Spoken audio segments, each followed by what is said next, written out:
ഒരു മെഴുകുതിരി പോലെ സ്വയം ഉരുകിക്കൊണ്ട് നമ്മുടെയൊക്കെ ജീവിതങ്ങളിലേക്ക് പ്രകാശം പരത്താനായി മാത്രം ജീവിക്കുന്ന ഋഷി പാരമ്പര്യം പിന്തുടരുന്ന മഹാതപസ്വിയും പരമഗുരുവും പ്രത്യക്ഷ ദൈവവുമായ അന്ത്യശരണം ദക്ഷിണേശ്വര ഭഗവാൻ ഗുരുബാബ പകർന്നേകിയ അറിവുകളാണ് ഈ വീഡിയോയ്ക്ക് ആധാരം.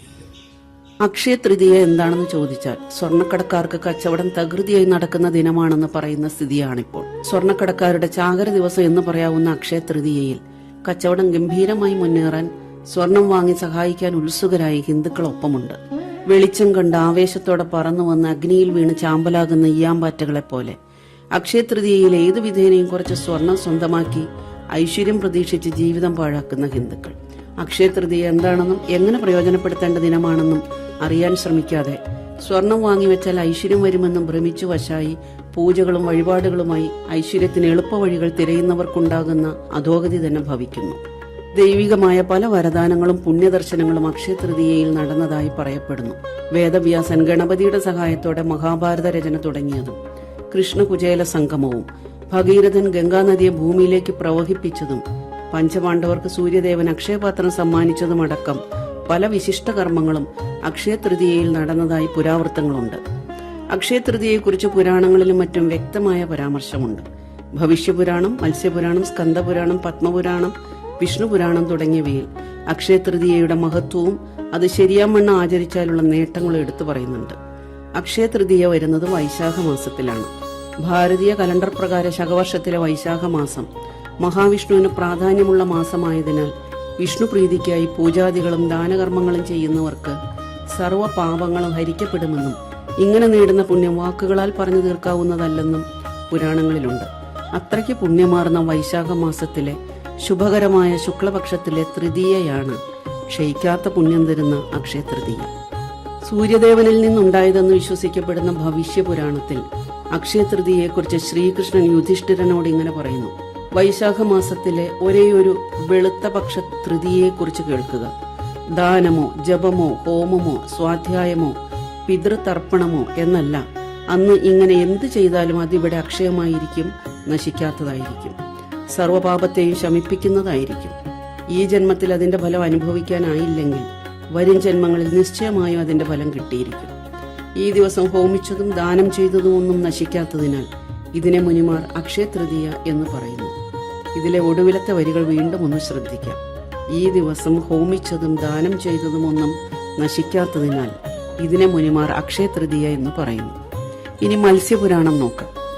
ആദിമ മനുഷ്യനായ വൈവസ്വത മനുവിനെ വിഷ്ണു ഭഗവാൻ മത്സ്യരൂപത്തിൽ ഉപദേശിക്കുന്ന മത്സ്യപുരാണത്തിൽ ഇങ്ങനെ പറയുന്നു: എല്ലാ ആഗ്രഹങ്ങളും നിറവേറ്റാൻ കഴിയുന്നതത്രേ അക്ഷയ തൃതീയ. അന്ന് കൊടുക്കുന്നതും ഹോമിക്കുന്നതും ജപിക്കുന്നതുമെല്ലാം ക്ഷയിക്കാത്തതായി തീരുന്നു. വൈശാഖ ശുക്ലപക്ഷ തൃതീയ ആചരിച്ചാൽ എല്ലാ നല്ല പ്രവൃത്തികളും അതിന്റെ ഫലം ഒരിക്കലും നശിക്കാത്ത മലർപ്പൊടി രൂപത്തിൽ നൽകും. സന്തതിയും സുഹൃതവും അക്ഷയമാകുന്നു. ഈ ഒരു തൃതീയ ആചരിച്ചാൽ എല്ലാ തൃതീയയുടെയും ഫലം ലഭിക്കുന്നതാണ്.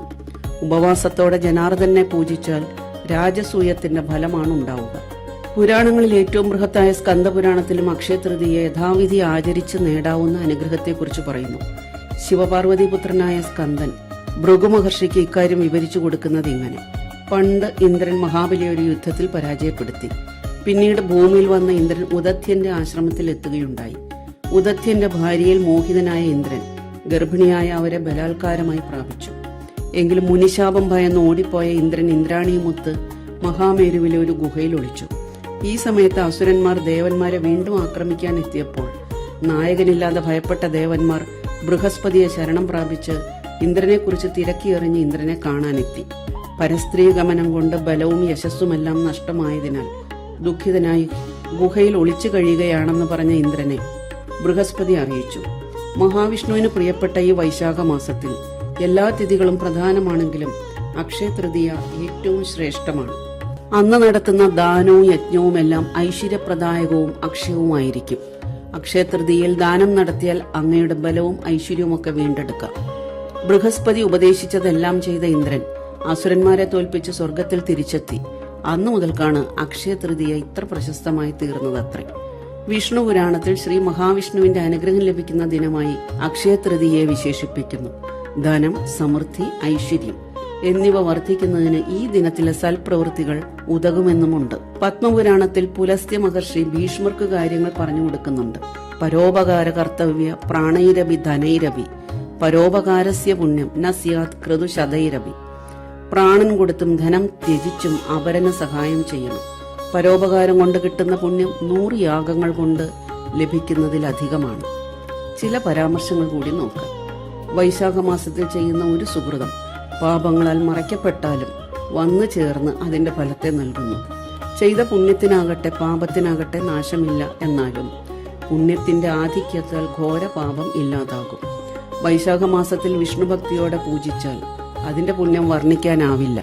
വിവാഹത്തിന് കന്യകകൾക്ക് ദാനം ചെയ്യുന്നവരും കന്യകയെ നല്ലപോലെ അലങ്കരിക്കാൻ ദാനം ചെയ്യുന്നവരും വിഷ്ണുലോകം പ്രാപിക്കും. ബ്രഹ്മഹത്യാദി പാപങ്ങൾ പോലും ഇത്തരം ദാനം കൊണ്ട് നശിക്കും. ഈ പുണ്യം വാക്കുകൾക്ക് അതീതമെന്നും പ്രസ്താവ്യമുണ്ട്. ഇങ്ങനെ നോക്കുമ്പോൾ പുരാണങ്ങളിൽ ഒന്നും തന്നെ അക്ഷയതൃതീയയിൽ സ്വർണം വാങ്ങിവച്ചാൽ ഐശ്വര്യം വരുമെന്ന് പറയുന്നില്ലെന്ന് കാണാം. എന്ന് തന്നെയല്ല, അനുഷ്ഠാനങ്ങളുടെയും ദാനത്തിന്റെയും പ്രാധാന്യമാണ് ഇതിലെല്ലാം ഊന്നിപ്പറയുന്നത്. ഈ ദിനത്തിൽ ദാനം ചെയ്ത് പുണ്യം നേടണം എന്നാണ് ആവർത്തിച്ച് പറയുന്നത്.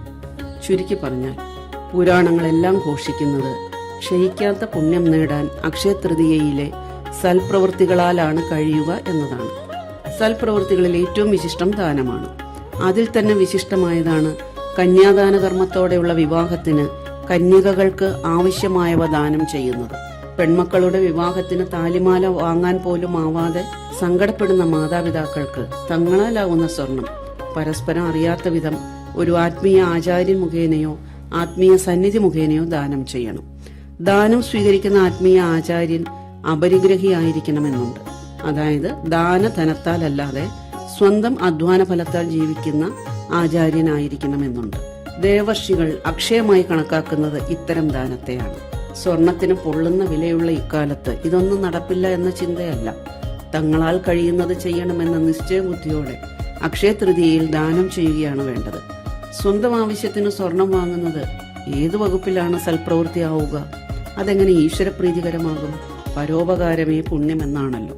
സ്വർണം എന്ന് വാങ്ങിയാലും അക്ഷയതൃതീയയിൽ ആ സ്വർണം ദാനം ചെയ്താലാണ് ക്ഷയിക്കാത്ത പുണ്യം നേടാൻ കഴിയുകയെന്നും ആ പുണ്യത്തിന്റെ ആധിക്യത്താൽ പാപങ്ങൾ ഇല്ലാതാകുമെന്നും തിരിച്ചറിയുക. അതിനു പകരം സ്വന്തം ആവശ്യത്തിന് ഉപയോഗിച്ചാൽ ആ സ്വർണം അന്യാധീനപ്പെടാനോ നഷ്ടപ്പെടാനോ സാധ്യതയുണ്ടത്രേ. അതല്ലെങ്കിൽ പാഴ്ചെലവുകളാൽ കഷ്ടപ്പെടാനിടയാകാം.